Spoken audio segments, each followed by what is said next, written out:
Assalamualaikum warahmatullahi wabarakatuh. Yang terhormat Bapak Ahmad Hidayatullah selaku dosen pengampu mata kuliah Kapita Selekta Dakwah serta teman-teman semua yang saya banggakan. Kami akan mempresentasikan hasil PPT kami yang berjudul Dakwah dan Radikalisme serta Pencegahannya, yang beranggotakan yang pertama yaitu Mbak Mai Permata Dwi Lestari, kemudian saya sendiri Mbak Rizka Widianti, yang terakhir Mbak Elmi Apriliani. Baik, langsung saja saya serahkan kepada Mbak Mai sebagai pemateri pertama. Radikalisme. Radikalisme Islam merupakan sebuah gerakan berbasis Islam yang dimaksudkan untuk melakukan pembaruan dalam masalah sosial, politik, keagamaan. Dilakukan dengan cara drastis, keras, dan satu prinsip, bahwa hanya syariat Islam yang mampu mengatasinya, sehingga pendirian negara Islam dan penerapan syariat Islam menjadi ide perjuangan. Radikalisme keagamaan sebenarnya merupakan fenomena yang biasa muncul dalam suatu agama. Dalam radikalisme sangat berkaitan dengan fundamentalisme, yaitu yang ditandai oleh kembalinya masyarakat pada dasar-dasar agama. Radikalisme sendiri sebenarnya tidak merupakan masalah sejauh ia berserang dalam pemikiran para penganutnya. Tetapi ketika radikalisme pemikiran bergeser menjadi gerakan-gerakan radikal, maka ia menimbulkan masalah, terutama ketika harapan mereka untuk merealisir fundamentalisme dihalangi oleh kekuatan politik lain, karena dalam situasi itu radikalisme akan diiringi oleh kekerasan. Fenomena ini biasanya lantas menimbulkan konflik terbuka atau bahkan kekerasan antara dua kelompok yang berhadapan. Ada beberapa faktor radikalisme keagamaan yang muncul, seperti variabel norma dan ajaran. Ajaran yang ada yang mempengaruhi tingkah laku dan tindakan seorang muslim berasal dari Al-Quran dan hadis. Karena ajaran yang ada sangat umum, hal ini memungkinkan munculnya berbagai interpretasi. Hal ini juga memungkinkan karena setiap anggota masyarakat muslim mengalami sosialisasi primer yang berbeda.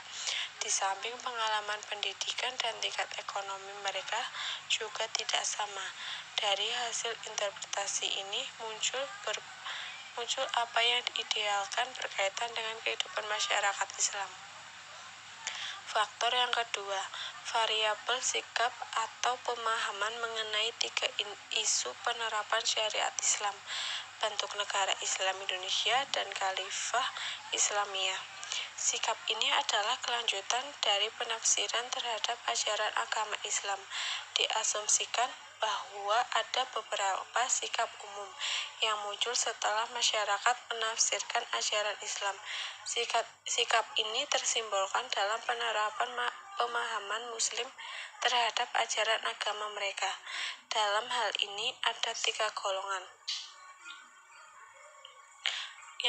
Faktor yang ketiga, variabel sikap yang muncul ketika variabel kedua dihadapkan dengan kondisi sosial nyata dalam masyarakat. Hal ini termasuk dalam faktor-faktor domestik dan internasional, hegemoni politik oleh negara, atau represi yang dilakukan oleh kelompok apapun terhadap umat Islam akan melahirkan respon yang berbeda dari berbagai kelompok yang ada. Dakwah secara etimologis, kata dakwah berasal dari bahasa Arab yang berarti menyeru, memanggil, mengajak, mengundang. Kata dakwah secara etimologi terkadang digunakan dalam arti mengajak kepada kebaikan yang pelakunya ialah Allah Subhanahu wa Ta'ala, terkadang pula diartikan mengajak kepada keburukan yang pelakunya adalah syaitan, orang-orang kafir, orang-orang munafik, dan sebagainya. Pada hakikatnya, dakwah memiliki 3 unsur pokok. Yang pertama, al-taujih, yaitu memberikan tuntutan dan pedoman serta jalan hidup mana yang harus dilalui oleh manusia dan jalan mana yang harus dihindari, sehingga nyatalah jalan hidayah dan jalan yang sesat. Kedua, al-tahyir, yaitu mengubah dan memperbaiki keadaan seseorang atau masyarakat kepada suasana hidup baru yang didasarkan pada nilai-nilai Islam. Yang ketiga yaitu memberikan pengharapan akan sesuatu nilai agama yang disampaikan.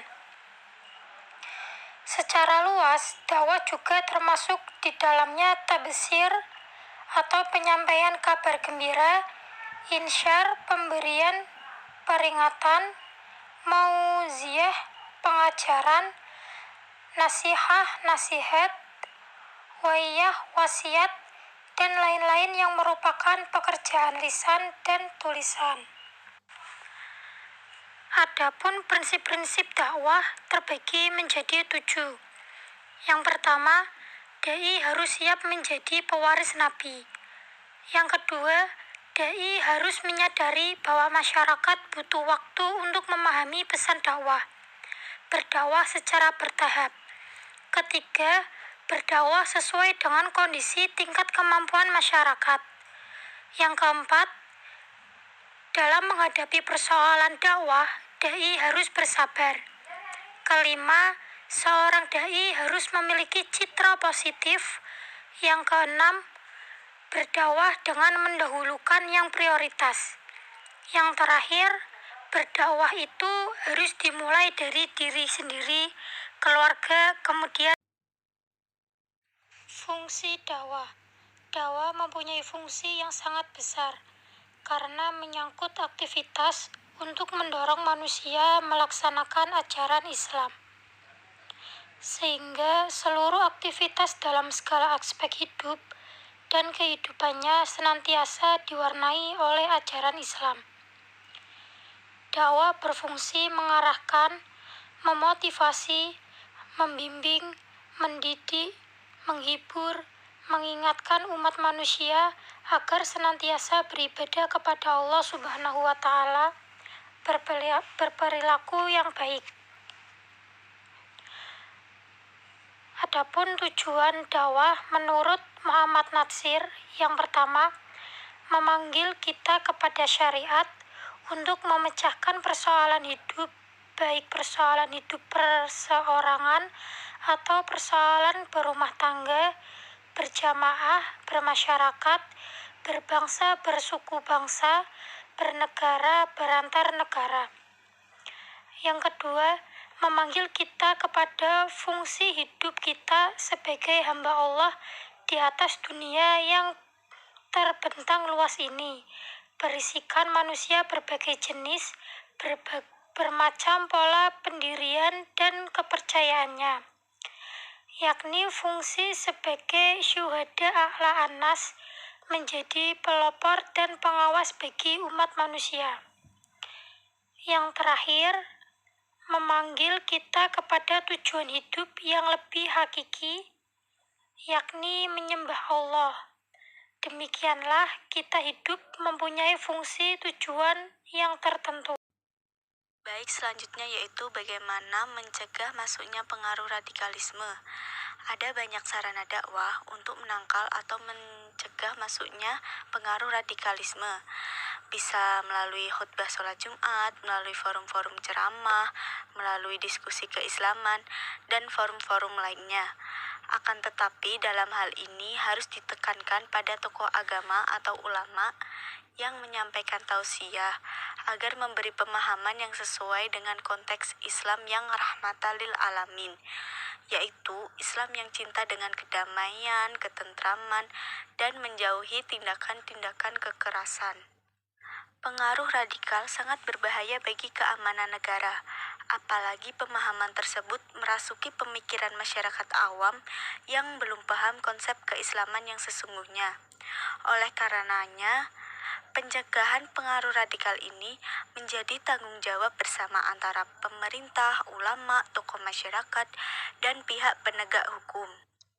Apabila ada seseorang atau sekelompok orang yang terjangkit paham radikalisme, maka harus dilakukan pendekatan keagamaan secara simpatik, sehingga dapat menyadarkan orang atau sekelompok orang tersebut. Perlu juga diadakan ceramah dan diskusi-diskusi simpatik dengan kelompok-kelompok yang telah terkontaminasi paham radikal.